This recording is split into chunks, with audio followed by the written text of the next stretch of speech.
Some women are simply born rich, confident, and naturally magnetic to their desires. Let's be clear, this podcast is not for them. However, if you're a soul-driven, visionary, or entrepreneurial woman who's been on a mission to learn how to create a better future bursting to come out of you, welcome to my world. I'm Jo Warwick, and this is Rich, Sexy, and Free. I've dedicated most of my career to helping women get to their core power and unlock the missing pieces for their own unique success. You may already know me as the author of The Big Book of Love.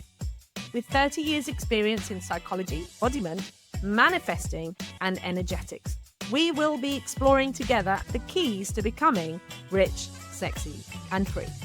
So if this excites you, don't forget to like and subscribe on your favorite platform so you can stay up to date with the podcast.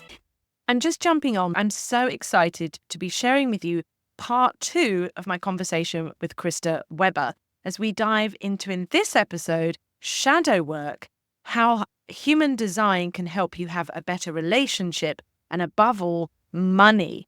And Krista actually does something very special with me in this episode as she shows me a bit of live coaching around my own issues and shadows around money. So let's dive on into today's episode. That's why I love shadow work. I would say like the 1-2 punch of what I do is the shadow work and the human design. Because let's get it, let's understand it, let's love it, let's appreciate it, let's honor it, and let's fucking move. Let's go. I'd love to add just one more thing on the shadow work. I have father wounds, like deep and delicious father wounds, like a pizza. This shit is so deep. And I can say it tongue in cheek in that way now. Definitely a journey, as I'm sure you can relate. And I had a beautiful experience. I wanted to share this with you.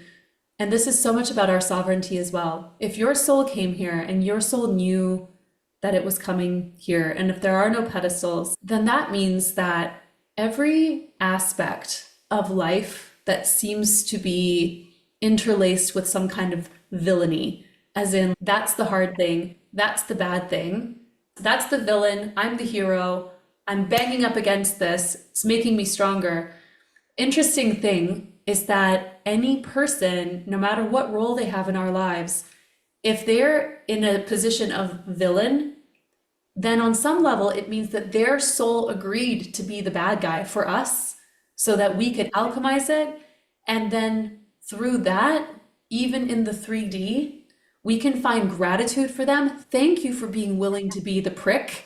Thank you for being willing to be the asshole. Thank you for being the bad guy. I love you. Thank you. And then that's freedom. And with the shadow work, always interesting to say. So when you said, would you choose fear or would you choose fun? I love this so much. And with your splenic authority, I love that because the splenic authority can see fear. It's one of the most primal centers of human design. So it's like, will this kill us or will this not kill us? Which can be paralyzing for people. So I love like the vibrancy within you and the deconditioning you've done to rather see the world through the filter of fun rather than the filter of fear. I think that's so amazing.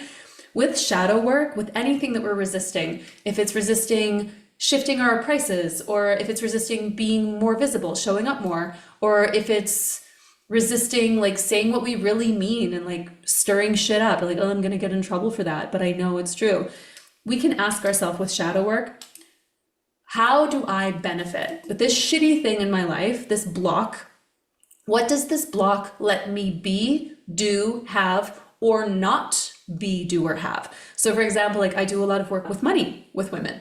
There was somebody, she's like, I've been manifesting $1 million years for so long and it's not happening. I'm like, well, what would happen if you were a millionaire? Like, describe the lifestyle to me of a millionaire. She's like, well, I could travel and I could do this and that. I'm like, yeah, but what else? And she's like, well, and I'm like, what about having a massive financial team? What about paying $100,000 a year to your finance team and to your lawyers and to your tax managers? And what about having money in the stock market and maybe losing it? What about family coming to borrow money from you and never paying it back? What about your friends saying that you're like a snobby rich asshole and they don't want to talk to you anymore and so now you're alone? You know, what does not having the money let you do? And she was like, oh my God. And then we had a breakthrough. And then after that, she wasn't manifesting $1 million years. I'm like, why don't we go for 6 figures? Let's go there. And let's go from there. Okay.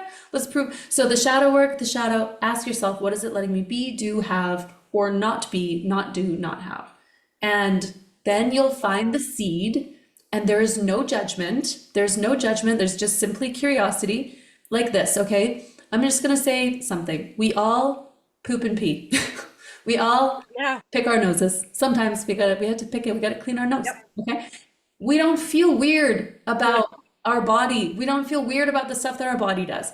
So therefore, don't feel weird about the little shadows or the big shadows, the big dark, stinky things inside. It's you. Just love it the way that you love the rest of yourself. Be curious and let that shadow pop open a seed of incredible new growth for you in the perfect divine timing.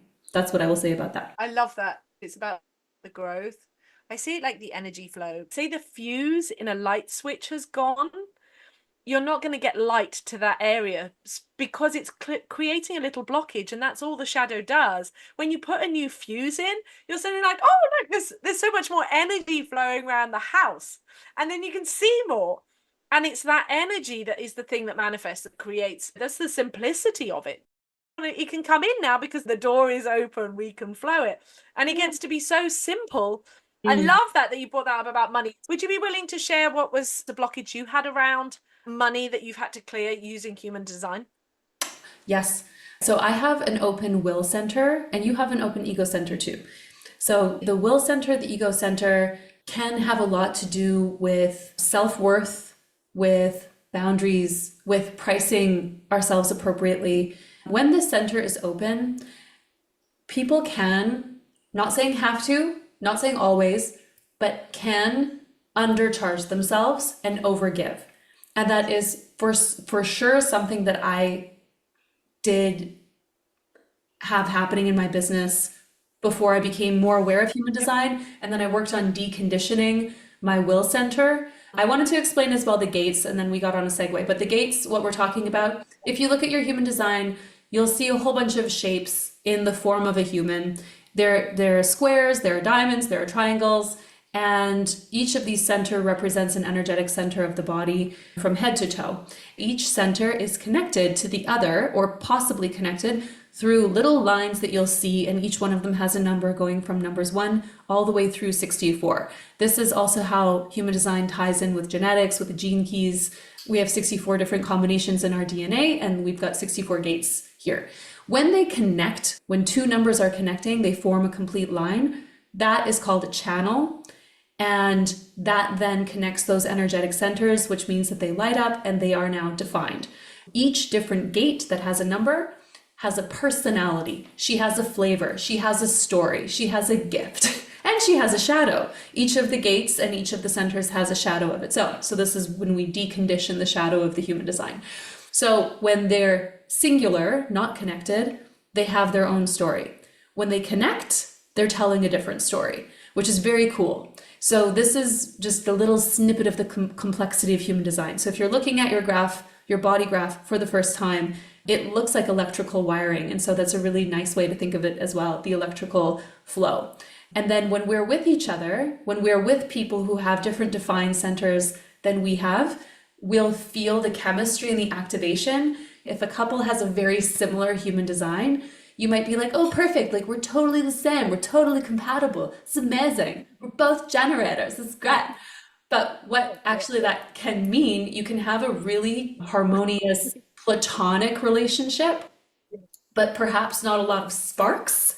Open centers amplify each other. So if two people have the same open centers, like let's say if you had a partner who had an open emotional, who had a terrible day, and then came home and just emotionally vomited all of that emotional energy at you, you would then pick it all up, make it bigger again, and then that would go back and forth until one of you was like, "Dah!" and just leave the room, or if you knew how to neutralize it. But when people have an opposite human design, that can be a sign like we are completing each other. Like my husband and his best friend, they have like an exactly opposite human design. And I mean, they are the best of friends. It is the cutest thing you have ever seen. Never has there been a bromance like this. It is the cutest thing. And my husband and I both also, we have like an opposite, which means a lot of passion, a lot of fire, but also like different perspectives. So there has to be a lot of mutual respect. So human design and shadow work, how does that happen with money?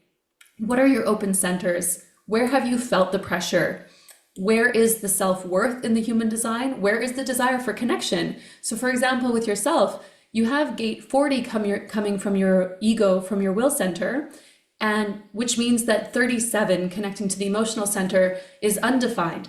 37 is like, I long to create tribes. I long for community. I want to feel togetherness.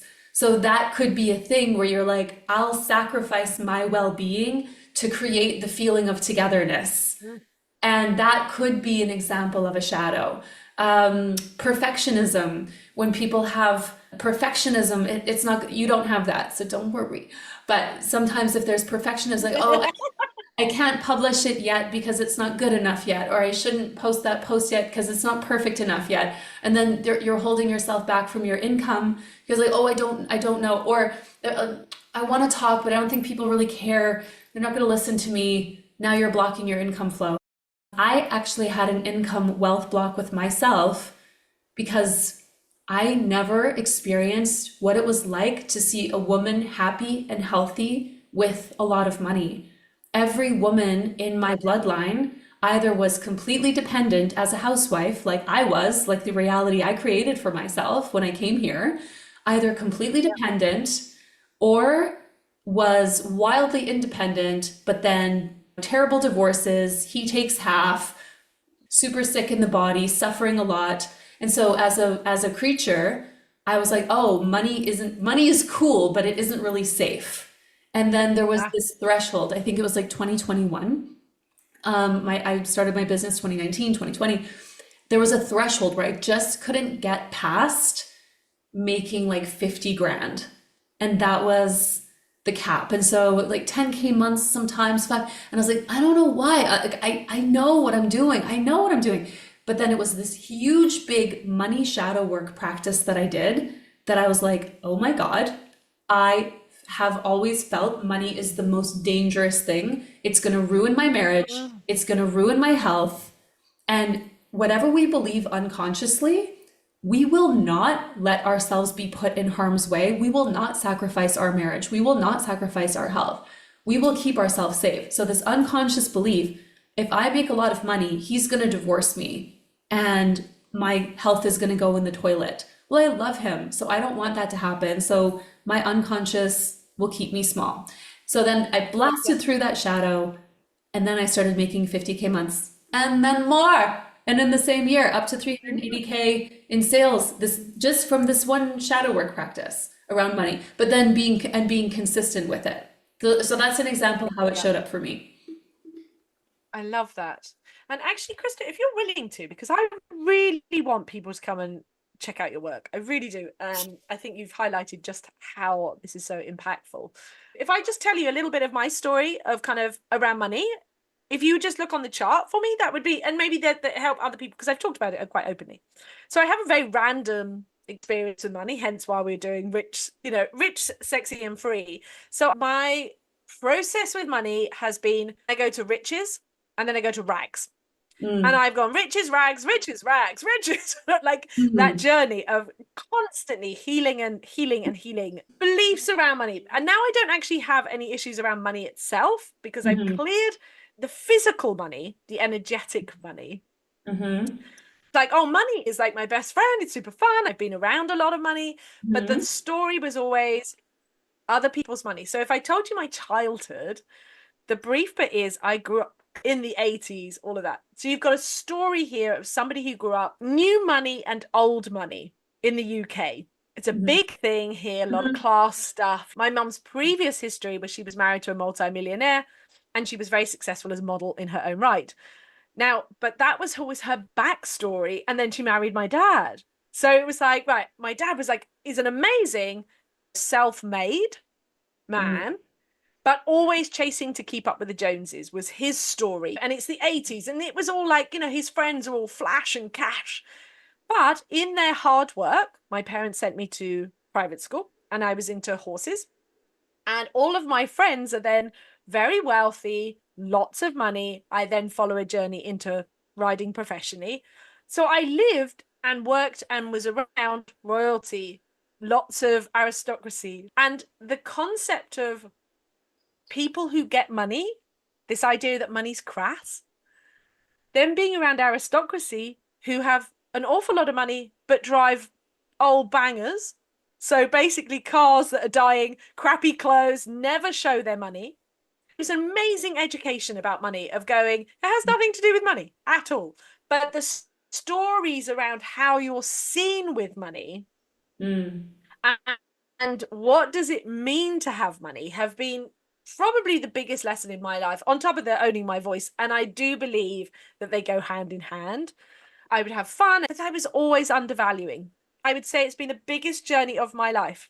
And so I'd just be interested if you are happy, just very quickly to show people what you do. Where's the neutrality? Where's the wealth identity? So I'm just saying that there are resources, and I love to go so deep in this, but let's get into this now, Jo, with yourself. Immediately, something really interesting. Number one is that it's not, as you said, it's not about the money, because money is just it's just an energy. It's like it's money is air, money is water, money is the grass that's growing, and you know that. I know that you know that. Yeah. So it's not the money, it's the wealth identity, and also the responsibility that comes with that. The wealth identity, and then the conflict of not knowing exactly, okay, well, what kind of wealthy person am I? So your Instagram, how we met, rich, sexy, and free. So right there, that's your wealth identity. That's your highest self wealth identity. She's rich, she's sexy, she's free.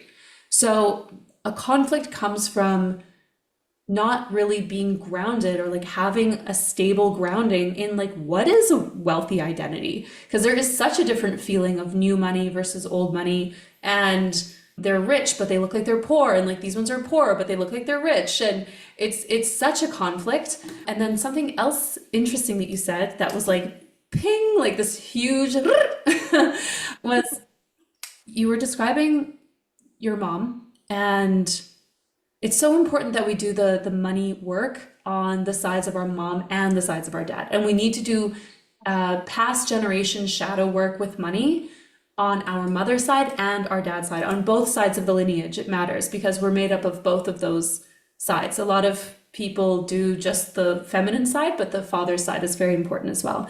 So it's very interesting. It's the way that you said this. You're talking about your mom and da-da-da. And then there was a complete different change in your voice. And you said, and then she married my dad. So it was like, everything was sorted. Everything was quite good. It sounds like, at least that's the way that it was expressed to you. At least that's the way that you received it. It was quite nice for her until she married your dad. Yeah. So what does that mean? So she married somebody that she loved. She married a man that she wanted to have children with. She married a man who moved her, who shook her up, who shook her to her core, like, ooh, he got to her. That's a good thing, right? But it somehow changed the quality of her life, or like it changed, it added a fork in the road of her life. So it was disruptive somehow. So for her feminine, it was somehow disruptive, or it was like a sacrifice. And you've mentioned your dad a couple of times in our conversation, that he's a bit of a foil for you, that he's been somebody that has taught you a lot, caused resiliency, but also has caused conflict. You've spent a lot of time deconditioning for decades around the stuff that you got in that relationship. So I'm thinking that for yourself, and this isn't even so much with what I'm seeing within your human design, I see a lot of actual natural leadership within you. So I don't think that you need to have necessarily any kind of fixation on a masculine as far as leadership goes, because you have a lot of innate leadership within you. But I think it's more cultivating the neutrality around that fork in the road. And then she married my dad. So like within yourself, I would be asking you, what's the and then within you? So like everything was good, and then what's the and then? But for myself, yes, no, that's quite interesting. And then it's not a fear that I would, yeah, give my own power away. It's And the, why? And to what? Like to a belief system, to a practice, to a coach, yeah, to a community, to a concept. Like what was the and then? And then I guess the question would be, what if I didn't have to choose? What if there was no and then? And that's what I would be curious about. So that's where, for me, if we were working together, that's where some shadow work would be. That's what I would play with if I were you. I'm hoping that people were seeing the process. It doesn't have to be big, it doesn't have to be hard. It's having somebody ask you all the right questions and seeing what your natural state is, because that's the joy of the human design. It's like, how do we work with your natural state, with your powers, and how do we heal it, the bits that maybe aren't quite aligned? So here's an interesting thing as well. I've been on a lot of sides. I've experienced poverty. Like we were poor when I was little. My dad was a pastor. He had no money. They were very young when they got married. Then they divorced, and then my dad made lots of money. After he divorced my mom, he made lots of money, but he had a hard time paying child support. You know what I mean? Interesting. Interesting. I moved out of my dad's house when I was 15, moved to California, back to Canada, moved out 100% when I was 18. I didn't trust nobody. I didn't trust the masculine. I didn't trust the feminine. I didn't trust nobody. However, I did always have a very close relationship with God. And so I trusted myself. I made tons of money. And then there were some times where I was eating a can of tuna for Yep. lunch and dinner. And that was lunch and dinner. So I know what it's like. And oh my gosh, my daughter, she's 9 years old. She lives in this penthouse. She does like, oh my, the first ocean she swam in was the friggin' Mediterranean Sea. I'm like, you little queen. And I'm so happy that her stories are different. I'm so happy that her financial stories are different and that my husband and I are the ones who've Yes. broken the chains. But I've been through those extremes. I'm saying that because when I've had 200K in my business within less than 24 hours, or like I do an Instagram live, like there was this actually happened last year. I think I did an Instagram live and I made $196,000 on an Instagram live. And you know what? After that, I was super hungry. I went out to eat. I was traveling. This was from a hotel room. I went out to eat.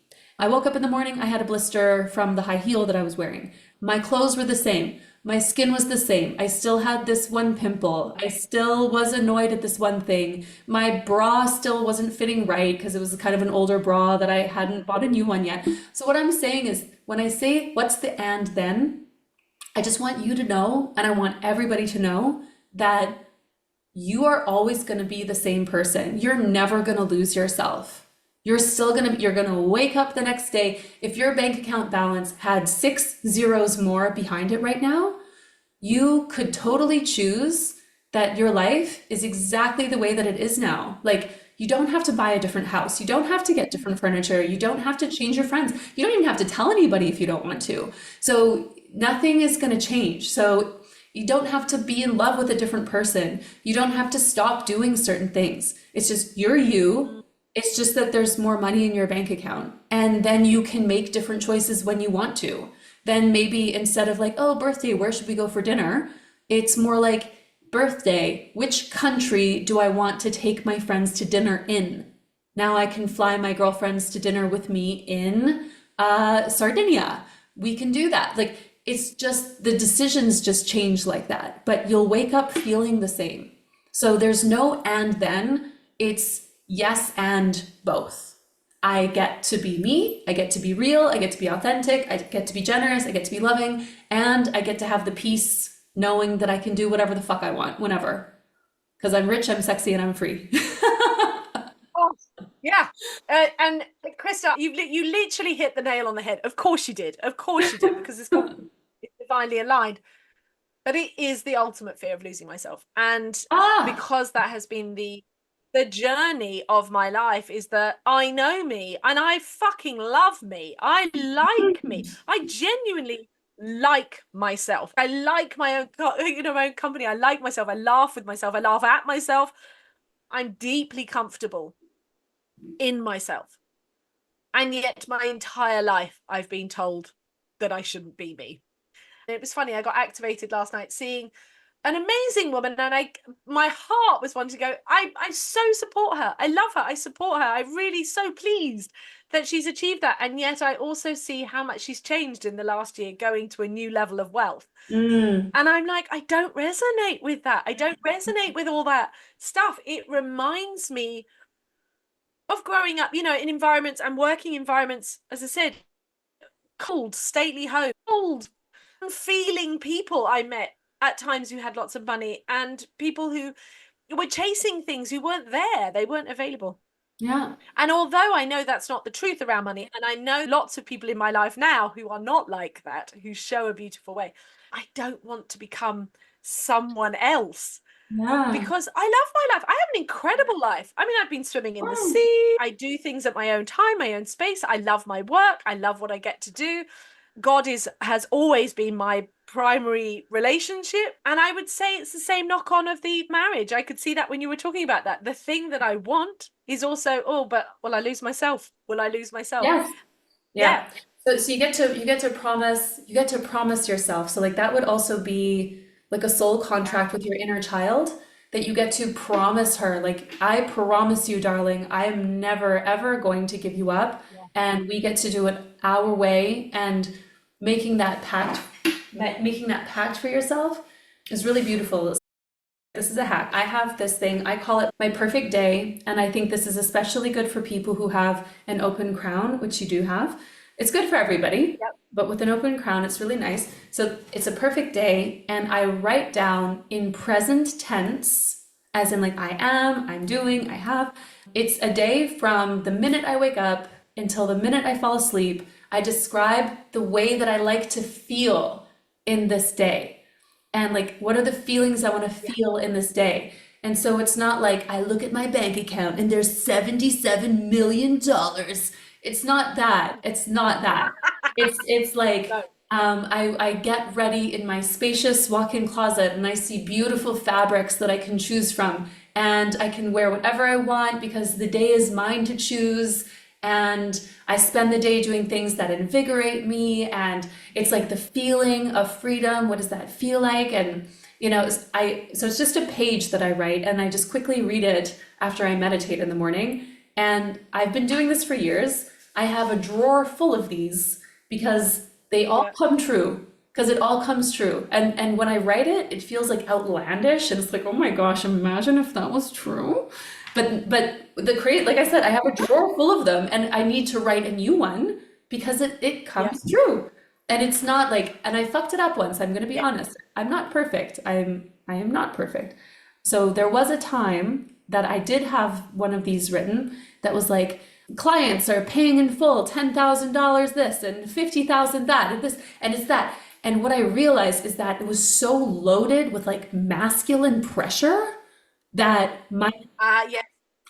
that my feminine was like collapsing underneath of it. And I'm like, oh, like I don't want that. That feels heavy. And wait, that means that I don't get to be flexible. That means that unless people are paying me like that, then it's wrong and it's not perfect. And I'm like, oh, and I actually ripped it up and I burnt it and I did a cord cutting around that idea. And I'm like, because that didn't feel free. That did not feel free. That felt very constrained. So, which is fascinating because that's like talking about the money numbers, but actually what's the feeling of freedom?